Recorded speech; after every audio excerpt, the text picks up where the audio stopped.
पकड़ी है पीछे। आज जिला कुरुक्षेत्र कांग्रेस पार्टी के कार्यकर्ताओं ने हमारे जिला अध्यक्ष मेवा सिंह जी की अगुवाई में महामहिम राष्ट्रपति के नाम एक ज्ञापन प्रशासन को सौंपा है, जिसमें मांग की गई है कि डीजल और पेट्रोल के जो रेट लगातार बढ़ रहे हैं उनको वापस लिया जाए।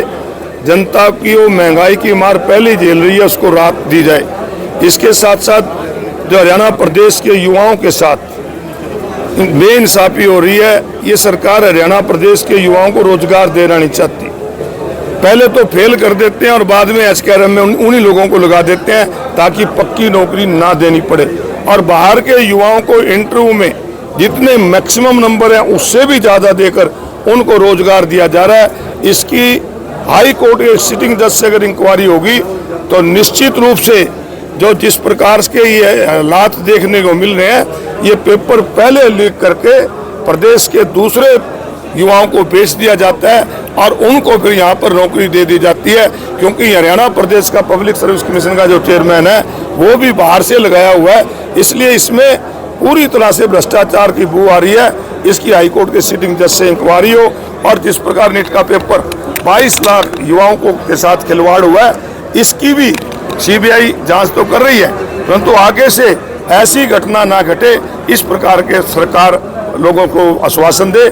इसको लेकर हम सभी साथियों ने आज हमारे जो विधायक हैं हमारे साथ रामकरण काला जी, मनदीप जी, पूर्व एमपी हैं कैलाशो सैनी जी ने, हम सब ने प्रधान जी की अगुवाई में ज्ञापन दिया है और मांग की। अगर बात करें सरकार को 2 साल हो गया है, सीटी एक ही बार ले गया और एक भी भर्ती उसके बाद एक निकाली गई, पुलिस की वो भी पूरी नहीं, तो क्या कहेंगे? 39% पुलिस कांस्टेबलों की कमी है। मैंने अपने भाषण में भी कहा और आपको अब भी कह रहा हूँ कि ये लोगों की नीयत नहीं है बच्चों को रोजगार देने की। ये चाहते हैं कच्ची नौकरी दी जाए ताकि उनका शोषण हो और जो उनका बनता है वो उनको ना मिले। अब असिस्टेंट प्रोफेसर जो फेल हुए हैं उन फेल को भी लेक्चरर लगा दिया। अगर वो उसमें सक्षम है तो फिर उनको पास क्यों नहीं किया गया? इसलिए नहीं पास करते, उनको सक्षम है वो कि उनकी अगर सैलरी पूरी देनी पड़ेगी और इसमें 1/3 देनी पड़ती है, इसलिए शोषण कर रहे हैं। यही काम पुलिस कांस्टेबलों में होमगार्ड की भर्ती कर लेते हैं बगैर खर्ची पर्ची के। जो नारे देने वाले लोग हैं किस प्रकार से अपने बंदों को लगा रहे हैं और पुलिस की भर्ती नहीं निकाल रहे, इसीलिए आज प्रदेश में लॉ एंड ऑर्डर की स्थिति खराब हुई। सर, नॉर्वे के एक पत्रकार ने पीएम मोदी से सवाल किया, लेकिन उसके सवालों का जवाब नॉर्वे के एक पत्रकार ने सवाल, उसने हिम्मत तो करी कि सवाल करा। तुम तो सवाल भी नहीं करते, यहाँ करने नहीं देना कोई, इसी नहीं करते वो नहीं। मैं कहीं यहाँ तो पुलिस वाले उनके सिक्योरिटी वाले तुम्हें सवाल भी नहीं पूछने देते। पूरे वर्ल्ड में एक ऐसा प्रधानमंत्री है जिसने 12 साल में आज तक प्रेस कॉन्फ्रेंस नहीं करी। नॉर्वे जाके की उन्होंने। मैं कह रहा ना यहाँ नहीं करते, वहाँ भी पूछते हैं तो उनको पूछने नहीं देते, क्योंकि इनके पास बताने के लिए कुछ नहीं। इन लोगों ने 12 साल पहले जो हरियाणा इस देश को सरदार मनमोहन सिंह ने आर्थिक मंदी से निकालकर इस देश को एक संपन्न देश बनाया था, आज वही आर्थिक मंदी का दौर शुरू करके इस देश को दिवालिया बनाने का काम इस सरकार ने किया। हालात रहे तो मोटरसाइकिल से वंचित हो जाएगा। ये हालात नहीं है, ये हालात पैदा किए जा रहे हैं, ये ड्रामे करके पैदा किए जा रहे हैं। हालात ऐसे नहीं है। इस प्रकार के हालात पैदा करके डीजल और पेट्रोल के रेट बढ़ाने की साजिश रची जा रही है। बढ़ती महंगाई, सरकार द्वारा डीजल पेट्रोल और जो गैस के रेट बढ़ाए गए हैं, बिगड़ती कानून व्यवस्था, बढ़ती महंगाई के खिलाफ मांग पत्र यहाँ पर राष्ट्रपति महामहिम के नाम सौंपा गया और डीजल और पेट्रोल के रेट कम करने की मांग की गई है। और आज जिस तरह से इस प्रदेश के हालात हैं, आज किसी भी दफ्तर में चले जाइए, भ्रष्टाचार के क्या हालात हैं, बिगड़ती कानून व्यवस्था है। मुख्यमंत्री का होम डिस्ट्रिक्ट को आता है, लेकिन कहीं ना कहीं हर रोज गोलियां चल रही हैं।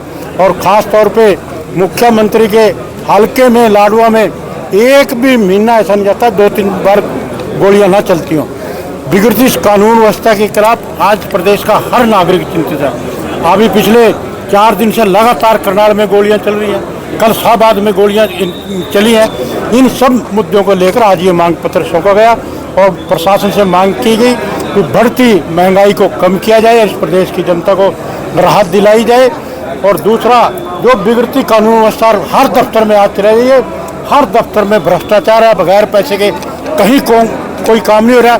इस सबसे दुखी इस प्रदेश की जनता ने आज मांग की, इस सबसे इस प्रदेश की जनता को छुटकारा दिया जाए और प्रदेश के विकास पे और जनता की समस्याओं पे ध्यान दिया जाए। आज भारतीय जनता पार्टी के टोटल मंत्री एमएलए सब कॉलोनियाँ काटने पे लगे हुए हैं। आज दीनदयाल के नाम पे लाइसेंस लेकर सब प्रॉपर्टी डीलिंग का काम कर रहे हैं। इस धंधे को छोड़कर और इस प्रदेश की जनता की समस्याओं पर ध्यान दें, इस प्रदेश की जनता को समस्याओं से छुटकारा दिलाएं। मैं पत्रकार, मेरे साथियाँ सारे, मैं आपके माध्यम से एक बात कहना चाहूँगा।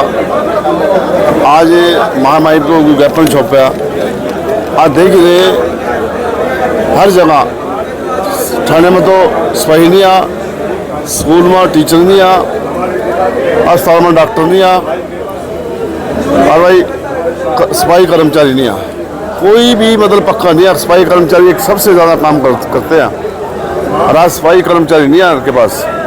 पूरा का पूरा ठेका पूरे देश का एक सेंटर में दिया जाए सफाई का, और भी सारे जितने भी टेंडर हैं ना, सब टेंडर में काम करे।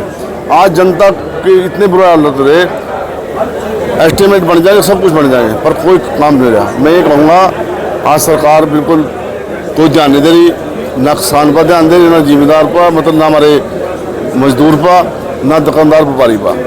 अब सरकार किस लिए बनती है? सबकी सुनाई करने के लिए बनती है। अभी मान जनता की सुनाई जो बन जाता है उस जनता के लिए। आज ये सरकार ना जो सेंटर से सरकार चल रही है, सेंटर से सरकार चली है, जो सेंटर करता है वही चलता है। मैं कहना चाहता हूँ कि आज ये सरकार फैल हो चुकी है।